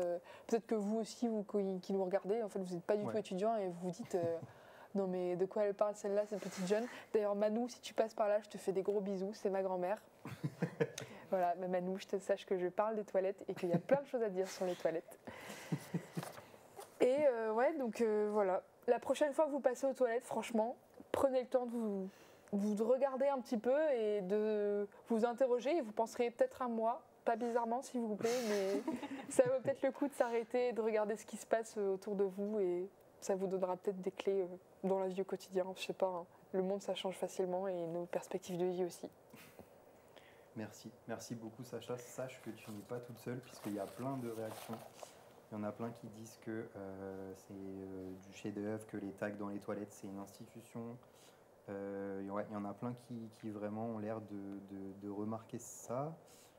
Je regarde un petit peu ce qui se dit. 4 ans que je suis à la fac, j'ai dû y aller qu'une seule fois. Les journées doivent être longues. Attention les cystites. C'est pas bon de se retenir. Mais non, du coup, ça a l'air d'être... C'est un sujet qui a touché pas mal de gens. Ça a l'air de rassembler pas mal de monde, en tout cas. Donc merci. Et du coup, comment tu as eu l'idée, toi, de parler de ça? Ça t'est venu justement à... Question un peu bizarre, mais ça t'est venu à ce moment-là. Franchement, légitime, la question. En fait, faut savoir que, du coup, dans ma perspective de devenir journaliste... j'ai commencé, c'est que j'ai commencé à écrire des articles et en fait on m'a recommandé d'écrire sur ce qui était le plus proche de moi en fait, ce qui était le plus accessible. Donc j'ai écrit pas mal de choses, notamment sur les bibliothèques universitaires qui se transforment, j'ai écrit sur les possibilités qu'il y avait à la fac, sur l'importance de la fac, etc. Et puis un jour je me suis dit ouais il me faut un truc qui claque, un truc qui soit original et je trouvais pas. Et devinez où j'étais à ce moment-là. Aux toilettes. Voilà, super, vous avez tout compris. Et là je me suis dit purée. Mais en fait, c'est un des endroits les plus locaux des étudiants, mais c'est juste les toilettes, quoi. Donc du coup, voilà, je trouvais que ça rassemble. C'est trop important. Enfin, franchement, en dehors de la blague, je trouve ça hyper chouette d'avoir ce genre de bastion d'expression. C'est un peu, en fait, une double utilité, et puis ça change des réseaux sociaux où là aussi on est libre, là aussi on peut être anonyme, etc. Mais là, il y a vraiment un anonymat complet et c'est vraiment... c'est vraiment libre de tout jugement. Alors je pense que vraiment c'est l'ultime, la vulnérabilité d'expression et je trouve ça trop beau. Mais toi, t'en as déjà écrit un ou t'as déjà pensé? T'en as déjà écrit un? J'en ai écrit pas mal en plus. Pardon, je suis désolée pour les gens qui... Non mais c'est intéressant. Vraiment, je suis désolée, je voulais pas nettoyer, casser vos murs et tout. J'ai toujours écrit au crayon de bois, voilà, pour ma défense. Bon. Mais ouais, j'ai écrit des petits mots de réconfort parce que vraiment, moi, ça m'a fait plaisir. Quand t'es en partiel, que tu es là, il y a 200 personnes dans ton amphithéâtre et que tu es en train de pondre un sujet sur les médiévales ou l'histoire ancienne et que tu prends une petite pause pour les toilettes après 2 heures d'épreuve et que tu lis « T'inquiète, ça va bien se passer », ça te redonne un regain d'énergie, je sais pas. Ça alors ouais, j'ai écrit des petits messages, j'aurais dû les prendre en photo d'ailleurs, mais j'ai écrit de prendre soin de soi, j'avais écrit aussi de faire confiance, de trust the process, faire confiance à ce qui se passe et voir ce qui se passera demain. Enfin, ça m'est arrivé. J'ai aussi fait des blagues aussi parfois, des petits mèmes ainsi un peu par là, ça m'est arrivé. Et vous les autres, est-ce que vous prêtez attention à ça dans les toilettes ou peut-être pas du tout? La dernière fois que j'étais aux toilettes, c'était pour prendre 50 photos dans ma galerie. C'est des gens qu'on croisait à ce moment-là. C'est ce que j'allais dire, c'est des gens qu'on croisait à 19h en train d'écumer avec le flash de Pont-de-Bois. Avec le flash allumé. Alors, j'ai un alibi. C'est moi. C'était, voilà. Je suis pas bizarre comme mec. Moi non plus d'ailleurs, si vous m'avez vu prendre... Parce que moi, ça m'est arrivé plusieurs fois quand même. Ça m'est arrivé l'année dernière. Et là, je vous ai repris des photos parce que j'ai le souci de l'actualité de mes sources. Moi, je vous ai apporté quelque chose de récent, quoi. Donc c'est souvent, en plus, moi j'arrive aux heures de pointe. Et tout le monde, j'étais là. Les filles, vous remarquez un petit peu ça ou... Ouais, un petit peu, j'y prête attention. Il n'y en a pas énormément dans les toilettes où je vais, malheureusement. Faudra me donner ton bâtiment A, ton bâtiment. Ouais, je crois que vous êtes beaucoup dans le bâtiment B, mais bâtiment A, Pont-de-Bois. Bâtiment B représente. Hein. Les bâtiments D, les trucs super perdus. Pareil, il y a plein de mots. Je sais pas pourquoi. Écoute. Mais tu sais quoi, Mélina? Oui. T'as qu'à nous écrire quelque chose. Parle-nous des 2005 dans les toilettes. Mais non. Et bon, en plus, ils vont savoir que c'est moi, du coup. Lise, tu peux même mettre ton CV dans les toilettes, je suis sûre. J'ai pas mis ça dans les C'est vrai.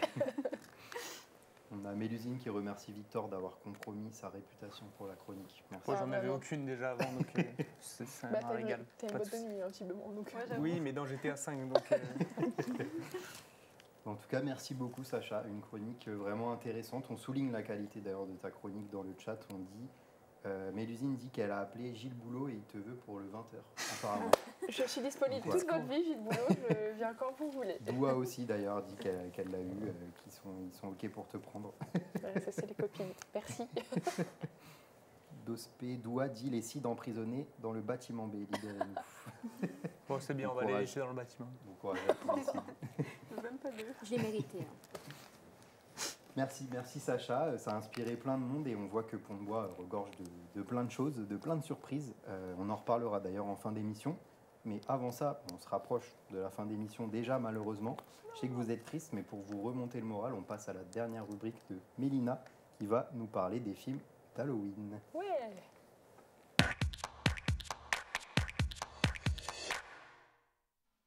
Pour vous avant, est-ce que vous avez déjà regardé un film au Kino-Ciné? Et si on mettait une lumière qui fait peur? J'aime l'idée. Ouais. Oh, sympa, sympa. Ah bah on est bien là. Quel taf de la régie, quelle réactivité. Magnifique. On est mieux là, on se sent mieux. On se sent plus Ouais, franchement. dans le mood pour écouter ton histoire. Donc, je repose ma question. Est-ce que vous avez déjà été regarder un film au Kino-Ciné? Non. Non.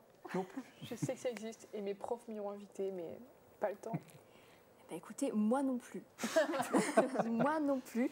Mais vu que vous l'avez peut-être compris, mais j'ai parlé de films dans cette chronique, je voulais faire une pierre de coups, la voix à ripper, et parler du Kino-Ciné en même temps, puisqu'on a quand même la chance d'avoir un cinéma art et essai au sein du campus Pont-de-Bois, qui est d'ailleurs le seul cinéma art et essai sur un campus de France, il me semble, si mes sources sont bonnes. Donc c'est aussi une association, d'ailleurs je ne savais pas, mais le Kino, c'est une association qui date de 1974. Pour vous donner un ordre de référence, en 1974, ma grand-mère avait 14 ans. Ah. Ça remonte un petit peu, peut-être que ta grand-mère, je ne sais pas là avec quel âge, mais... Ouais, je suis nulle en maths.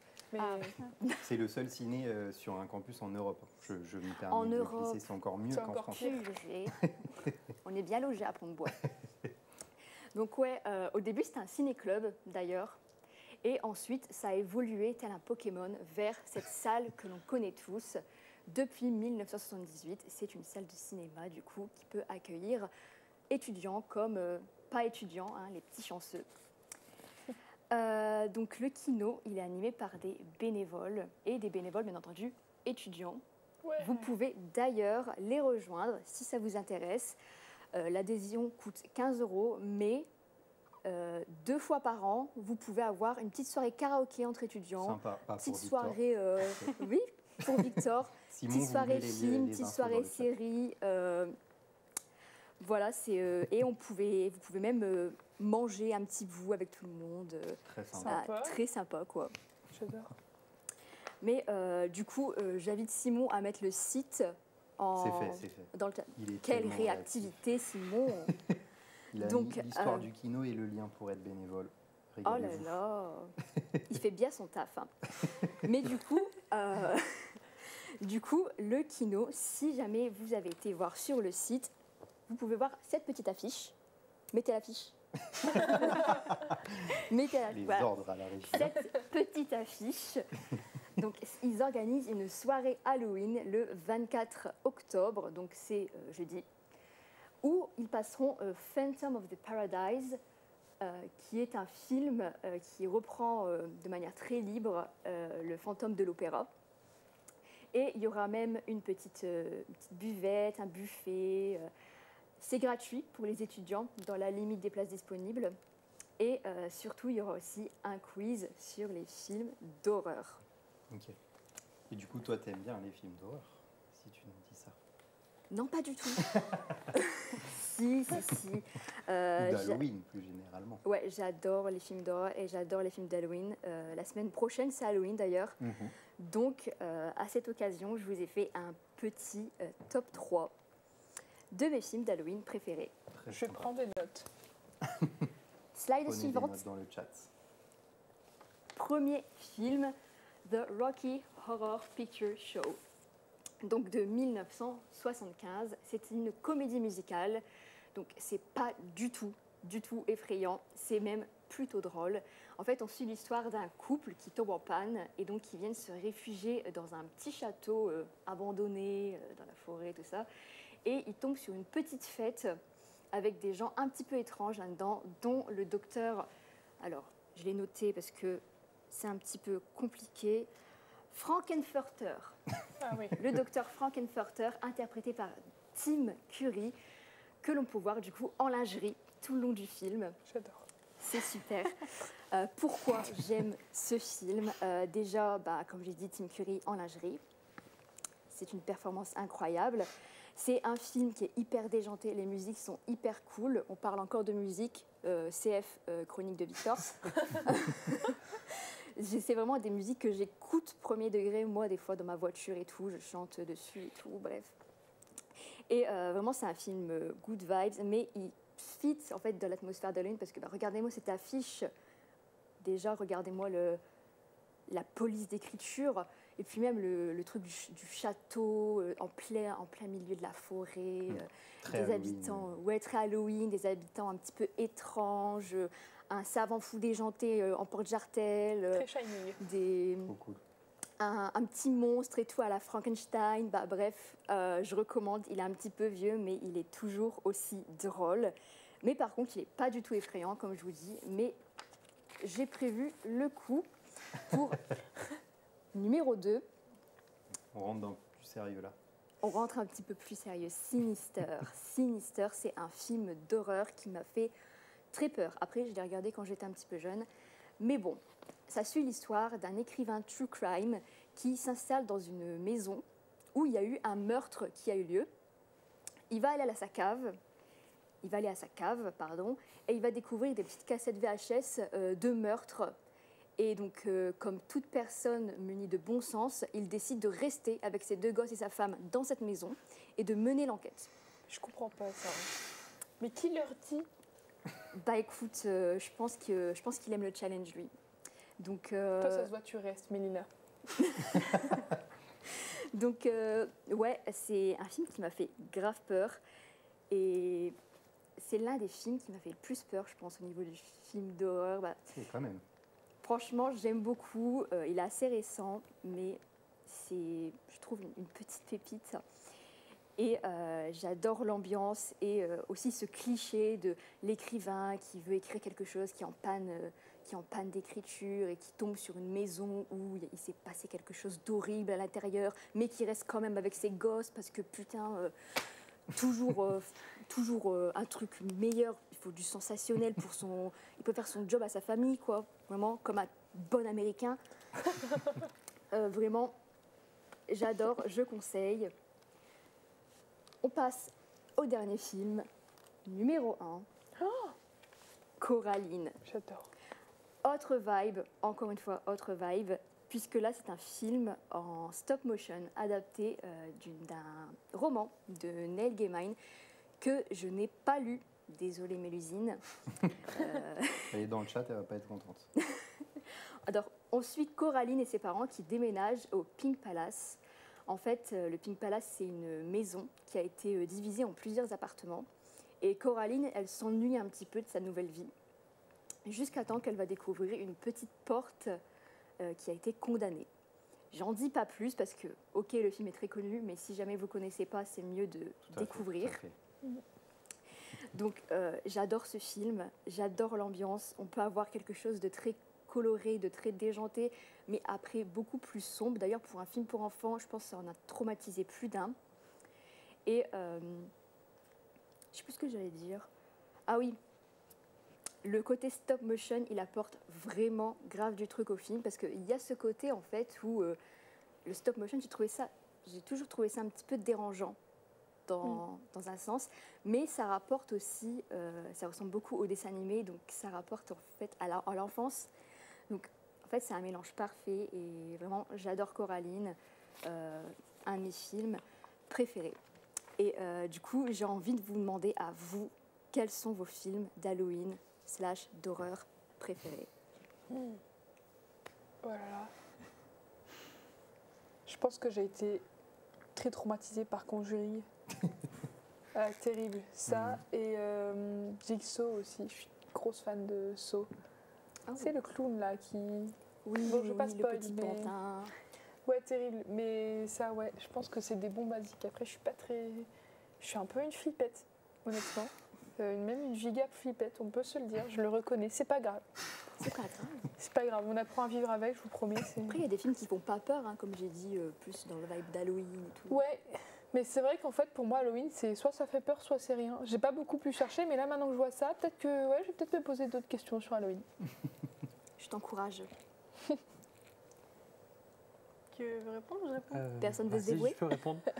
Bah, déjà, le top 3, j'en connais aucun. Je crois que vraiment, j'ai une année d'existence sur Terre. Bah, t'as je ne connais 2005, rien. chérie, donc. Ouais, c'est vrai que je suis en 2005. Bah, Et voilà, ça dérange. est-ce que tu serais pas aigri, mais juste, tu dis les choses. C'est peut-être ça.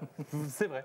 Non, sinon, après, j'allais un peu rejoindre Sacha sur Conjuring, Saw et ça aussi. En fait, c'est pas top 3 des films que je préfère, c'est top 3 des films que je connais. Donc, c'est plus rapide. Je me sens giga vieille, parce que vous me parlez de Conjuring et tout, mais pour moi, mes films d'horreur par excellence, c'est Les Griffes de la Nuit, L'Exorciste. Incroyable. Ah ouais, l'Exorciste, la Incroyable. Scream a failli être dans ce top, parce que j'adore Scream, mais j'ai failli faire... j'ai dû faire des choix, en fait. Donc, Ouais, mais Les Griffes de la Nuit, C'est quoi, Les Griffes de la suprême. Nuit? Mais Freddy Krueger. Ouais, Krueger, Freddy, Jason là, non, j'avoue, t'as les Voorhees bonnes et Michael Myers. C'est ça qu'on veut pour Ah, moi, Halloween. j'ai Ouais. Michael Myers, c'est tout. Ouais, Ok. Et toi, Alex? ouais. Moi, je suis comme toi, Sacha, je suis une méga flippette. Donc, les films d'horreur, c'est ciao, c'est hors de question.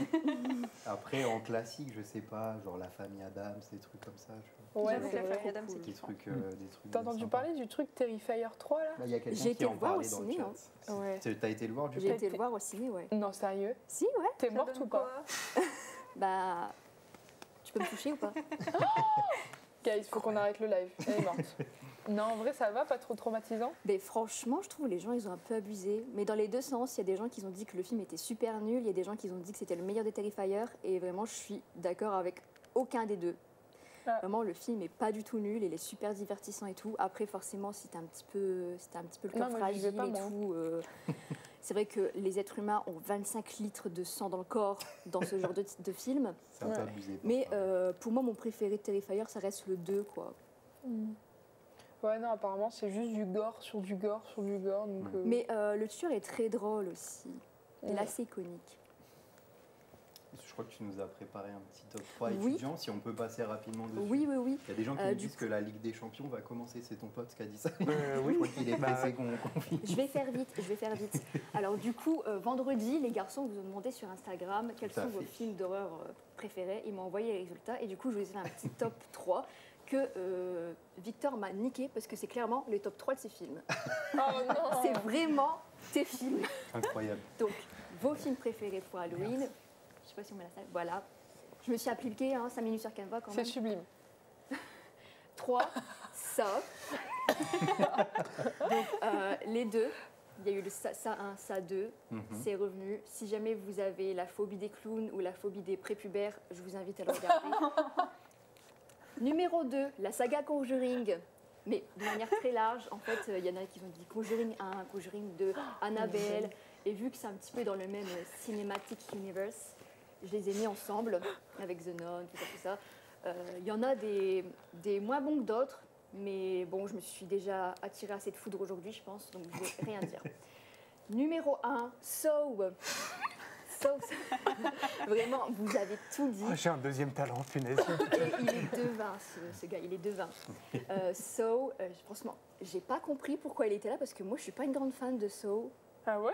Ouais, franchement. Ouais, je pense que c'est un bon classique, ça reste dans les Oui, cœurs ah des gens. oui, en c'est un fait. classique, j'aime bien, mais c'est pas mon préféré, quoi. Mais en tout cas, les gens ont dit Saw. C'était vraiment le préféré, le film qui est venu le plus de fois. Et donc, voilà. Voilà pour ces petits films. J'espère que ça vous a plu. J'espère bien. que ça vous a donné envie, en tout cas, de peut-être célébrer Halloween, Tout à fait. de regarder un petit film, effrayant ou non, pour cette occasion. N'oubliez pas aussi le Kino-Ciné. Vous pouvez y aller, les soutenir. Ils vendent des affiches de films. Ils vendent du coup des places de films, obviously. C'est 5 € pour les étudiants, 6 € pour les non-étudiants. Je vous laisse vous renseigner et en parler autour de vous parce que c'est pas assez connu à mon goût. Et sur ce, je vous souhaite un joyeux Halloween. Merci beaucoup. Slide. Merci. Merci Mélina, ça a suscité plein de réactions dans le chat. Il y en a plein qui débattent sur les films. Pourquoi il n'y a pas celui-ci, pourquoi il n'y a pas celui-là. J'ai dû faire des choix, les gens. Voilà, on fait des choix, c'est subjectif, c'est comme ça. D'ailleurs, il y en a plein qui ont mis des films que j'ai déjà mis dans mon top 3 parce que c'est des gens de goût. Donc forcément, je ne les ai pas rementionnés.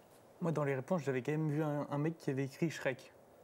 Ouais. Oui. Et il Bah, a c'est pas parce fait que la t'as thune raison. Halloween. Mais c'est plutôt de Noël. Il y a quelqu'un qui a mis le campus Noël. Combois à 8h Ouais. du matin. Donc, Comment ça, Shrek, c'est pas Noël? Un Si. ogre à Noël. Bah ouais. Mais si, avec le Avec sa petit petite biscuit. famille, petit biscuit, exactement. Ah, papa. ouais, c'est vrai. Ok. Ah Oui, bah, bah oui. voilà. Bon, c'est fini. Ok. De toute façon, Halloween, c'est ça le thème aujourd'hui. Bon, merci beaucoup Mélina en tout cas. Merci, L'émission Mélina. touche presque à sa fin, mais avant de se quitter, on va discuter très rapidement, parce que je vois qu'il y en a qui sont pressés. On va discuter très rapidement, c'est l'heure de l'interro surprise. Oh non. Et on n'a pas de jingle, comme la semaine dernière. Ok, on fait jingle. Bah, Par contre, on a un peu mieux. la régie what? est en train de... Ah. Incroyable. Si là, c'est pas un happening Non, de mais fou, ceux vraiment, qui sont mais restés, Incroyable. regardez ça. Mais moi, je vais mourir. T'es asthmatique? Non, mais je tousse quoi. Ah oui, c'est J'avoue que ça fait vraiment 1 heure que tu tousses. Je kiffe. Masterclass. Incroyable. Mais la régie, que des boss. On est maintenant dans une chicha. La régie. Est-ce que je peux avoir la petite télécommande, s'il vous plaît? Bien sûr. Parfait, merci beaucoup. Petit... Non, c'est bon. Bon, giga pour moi. Du coup, comme vous l'avez compris, avec ce petit happening, on va rester dans la continuité de la rubrique de Mélina. On va vous proposer un peu quelque chose sur le thème d'Halloween. Comme l'a précisé Mélina tout à l'heure, on essaye de vous sonder tous les vendredis sur Instagram. D'ailleurs, n'oubliez pas, @unif-lille, une-du-bas sur Instagram, bientôt les 30 000 abonnés. Du coup, on vous sonde tous les vendredis pour vous poser des petites questions un peu sur tout. Et cette semaine, comme Halloween approche, on s'est dit qu'on allait poser des questions sur ce thème. Du coup, bon, j'avais préparé une première question, mais si la régie, on peut passer directement à la deuxième, si ça vous dérange pas. On a perdu du temps et la première n'est pas forcément... j'ai bien envie de me concentrer sur la deuxième qui est bien sympa. On vous a demandé un peu sur Instagram les lieux flippants que vous connaissez à l'université, car oui, il y en a apparemment. Et avant d'afficher les réponses de nos Instagrammeurs, est-ce que vous connaissez des lieux flippants à l'université ou juste qui vous inspirent pas confiance comme ça? Alors ouais, les toilettes du sous-sol du bâtiment A. Toujours les toilettes, hein. On y revient. Hein. Oui, oui. C'est revenu Moi, pas mal. j'allais dire les toilettes pour rigoler, mais c'est vraiment... ouais. Non, mais même les vieux bâtiments tout décrépits, là, les vieux trucs de... La BU aussi, elle fait un peu peur maintenant. C'est On va y vrai, revenir. la BU, elle est un peu mystique. On va y Ah ouais. revenir. On se croirait dans un film post-apocalyptique. Ouais, c'est un peu particulier. Ça rebalance un peu de fumée. Vous êtes sûr de ça, la régie? Mais même, En vrai, juste les travaux de la BU, noir le matin, et là t'entends une grosse grue qui fait boum, comme ça, Ouais, ça doit pas être très c'est rassurant. pas toujours rassurant. Bah, on va faire je vais vous proposer un petit florilège des réponses qu'on a reçues sur Instagram. Si la régie, vous pouvez m'afficher les petites images. Voilà, donc déjà, dans un premier lieu, il y a les archives de l'ESJ, donc l'école de journalisme de Lille. Ça fait un petit peu peur, C'est effrayant. on va pas se mentir. Et c'est quoi ces qualités? Si on regarde bien la petite toile d'araignée sur la fenêtre derrière, c'est un lieu très sympa, mais ça peut faire un petit peu peur. D'ailleurs, elle est surnommée la cave au canard, juste pour l'anecdote, comme ça, parce que le canard, du coup, ça veut dire le journal. Et il tourne des émissions, d'ailleurs, dans cette cave. où ils interviewent des anciens étudiants. Ça doit être très sympa. Ça fait un petit peu peur. Deuxième lieu, vous en parliez justement, la BU en travaux de Pont-de-Bois, la BU SHS qui rouvrira en 2026. Elle a été bien désossée et c'est vrai qu'elle fait un petit peu peur, on va pas se mentir. On a été faire des petites photos avec les néons, ça fait un peu ambiance Halloween. Ouais, un peu urbex. On pourrait y faire une petite soirée, voilà. Il y a des restes un peu en C'est gare. fou comme c'est grand. Ouais, c'est très très grand. C'est énorme. Hein. Et ça fait un petit peu peur, on va pas se mentir. Les tags sur les murs, les petits néons. Voilà, peut-être que ça fait très séquestration, ça fait un petit peu peur. Voilà, on continue, petit florilège de photos. Troisième lieu, on nous a parlé aussi de la fac de médecine qui a un couloir avec plein de squelettes. Bon, ça fait pas forcément super peur, mais ça fait un petit peu ambiance Halloween, c'est sympa le matin. Ouais. Voilà, on arrive, plein de petits squelettes partout. Très cool. Autre lieu qui nous a été envoyé par quelqu'un sur Instagram, merci à la personne qui veut bien qu'on diffuse ces photos. C'est les sous-sols de Pont-de-Bois. Alors on ne sait pas vraiment où c'est. On se demande d'ailleurs avec Simon comment la personne a eu ces photos-là. Mais voilà, il nous a envoyé quelques petites photos. Ça fait un petit peu peur quand même, on ne va pas se mentir. Je ne sais pas où c'est, mais le fait que cette personne connaisse ce lieu et y traîne, c'est encore plus flippant. C'est pas la seule des personnes, j'en connais d'autres. Ah, tu connais ce lieu du coup? Ouais. Okay. Enfin, je suis pas allée perso, mais j'en connais qui vont beaucoup et il y a pas mal de trucs là-dessous. Il y a des mots et tout. Peut-être que ma prochaine chronique, ce sera sur les mots de sous-sol de Pont-de-Bois. Pour continuer, en tout cas, c'est très, très flippant qu'il y ait ce genre de lieu, on ne s'imagine pas. Cinquième lieu, il y a la bibliothèque de l'ENSET à Roubaix, donc l'école d'architecture et de textile. Non, pas d'architecture, de textile, pardon. La bibliothèque, bon, elle fait pas forcément peur, mais elle fait très un peu Harry Potter, ça peut rentrer dans le lieu. Elle donne envie de travailler. Elle donne envie de travailler, mais elle est un peu dans un mood, voilà, comme ça, sympa. T'as vu la gueule de Pont-de-Bois en ce moment? Ça donne envie. Pour l'anecdote, d'ailleurs, il y a une interview d'Aurel San dans cette BU, pour ceux qui ne savent pas. La classe. Il a été interviewé sur ces petits fauteuils que vous voyez à l'écran. Ils ont l'air super confort. Voilà, la BU est sympa en tout cas, mais elle peut être l'occasion d'un tournage pour une série ou un film d'Halloween. En fait, elle rentrerait parfaitement dans le thème. Sixième lieu, alors là, il faut le reconnaître, c'est la MDE de Pont-de-Bois, pour ceux qui n'ont pas reconnu, la maison des étudiants, qui est au-dessus où il y a le RU, donc du coup à l'étage, le RU. Juste à côté, il y a la MDE et il y a cette moquette. Et avec Simon, à chaque fois, on la trouve vraiment effrayante. Elle est horrible. On a l'impression qu'on va tomber. Ouais, ça fait un effet un peu psychédélique. Ça fait mal aux yeux. Ça fait mal aux yeux. Mais malgré tout, elle a été décorée d'une belle fresque quand même par l'artiste Roubaix. Du coup, bon, ça habille un peu le lieu, mais on voit là en bas la moquette. Bon, on va dire que maintenant, nos yeux se détournent un peu plus sur la fresque. Mais quand même, cette moquette nous fait toujours très mal aux yeux. Autre lieu, Présage. Donc Présage, pour ceux qui, c'est pas très connu à l'université, c'est un centre de simulation à la faculté de médecine, donc au CHU, où en gros on peut, les étudiants ils testent un petit peu plein de manipulations sur des bébés, sur des faux bébés bien sûr, sur d'autres parties du corps de personnes adultes, des prises de sang, des opérations, des simulations d'accouchement, etc. Nous, on a été le visiter dans le cadre du travail et ça fait un petit peu peur. Il y a certains trucs pas... Voilà. Bon, après, c'est pour du travail très sérieux quand même, mais dans le thème d'Halloween, c'est pas mal quand même. Des petits bébés comme ça, donc un bras, des bras, du sang. Simon a pris cette magnifique vidéo aussi où le bébé bouge tout seul. Voilà. Bon, c'est très bien pour les étudiants du coup, mais... c'est spécial. C'est spécial, ça peut faire un petit peu peur. Dernier lieu, c'est un petit bonus pour ça, c'est les capsules de sieste à l'Iliade. Vous avez testé, trop bien. On les a testées. Petit clin d'œil à Caroline, qui est notre chef, qui est la responsable du pôle communication. Désolé Caro, on t'affiche un petit peu, mais avec Simon, on était obligé de mettre cette photo. On a mis la mienne pour atténuer un peu quand même. Mais on dirait vraiment un peu un cadavre dans le comme ça, allongé, qui ne bouge pas. Dans la capsule de sieste, j'espère qu'on n'en retrouvera jamais comme ça dedans. Mais voilà, ça peut faire un petit peu peur. On ouvre ça comme ça, il y a quelqu'un, on tombe dessus comme ça. Hop. Dernier petit bonus aussi sur lequel j'aimerais revenir. On n'a pas d'image, je pensais qu'on en avait une, pardon. Avec Simon, on s'est demandé aussi ce qui nous faisait peur. Il y a Caro dans le chat qui dit c'est moi qui fais peur. Oui, Caro. RP, Roleplay Morgue. Ouais, c'est un petit peu ça, RP Morgue.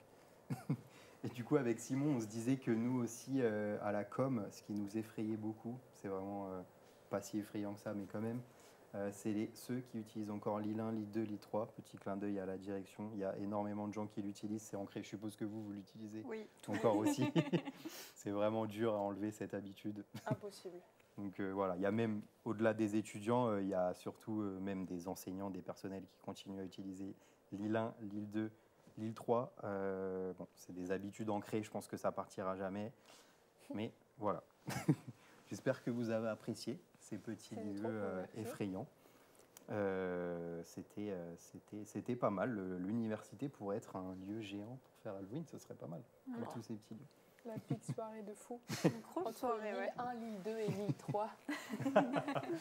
Là, les gens de ma direction sont comme ça, là, actuellement en train de se boucher les oreilles. Vous avez rien entendu. En tout cas, merci. Merci à vous. L'émission touche enfin à sa fin. Je pense notamment à Emilien, l'ami de Victor, qui va être content.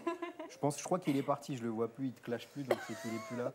Il doit être déjà devant les matchs de Ligue des Champions. Bon match à toi, Emilien. Merci à tous. Avant de nous quitter, je voulais juste faire un petit clin d'œil au projet Libellule, bien sûr. L'UEPE rentre dans ce projet-là de Libellule, qui est le service learning, donc de mettre l'enseignement, les apprentissages et l'expérience au service de la communauté universitaire. Ça permet d'acquérir plein de compétences en participant au développement de la vie du campus, d'études et de travail. Donc voilà, Simon nous met... Je sais pas... Si Simon nous met le lien dans le chat pour plus d'infos sur le projet Libellule. Merci à eux. Petit rappel également avant de nous quitter que vous pouvez toujours participer au projet pour l'émission Twitch. Je l'ai déjà dit en début d'émission, mais vous pouvez déjà postuler pour le second semestre. On prend déjà les candidatures, il n'y a pas de problème. émission-twitch@unif-lille.fr. Simon vous met le formulaire dans le chat, vous pouvez déjà postuler, on verra ça ensemble. Le replay de l'émission d'aujourd'hui va être dispo directement après sur Twitch, ce sera dispo sinon sur YouTube demain. Merci à toutes et à tous, c'était très très cool. On se donne rendez-vous pour le prochain Ulil Talk le mardi 12 novembre, donc c'est dans un petit moment maintenant. Mais on se revoit très vite. On aura d'ailleurs un invité, on ne va pas vous dire qui c'est tout de suite, mais pour ceux qui sont dans le chat et qui le connaissent peut-être, vous avez sûrement dû le voir passer sur TikTok. Je vous donne un petit indice. Lui, il utilise aussi encore beaucoup l'IL 1, l'IL 2, l'IL 3, surtout l'IL 3. Donc TikTok, l'IL 3, pour ceux qui auront peut-être capté. On ne vous en dit pas plus. On vous laisse là-dessus. On vous souhaite une très bonne soirée. Bonne soirée. Et on vous dit à dans 3 semaines à peu près, le 12 novembre pour le prochain Ulil Talk. Bye bye. Ciao. Magnifique effet.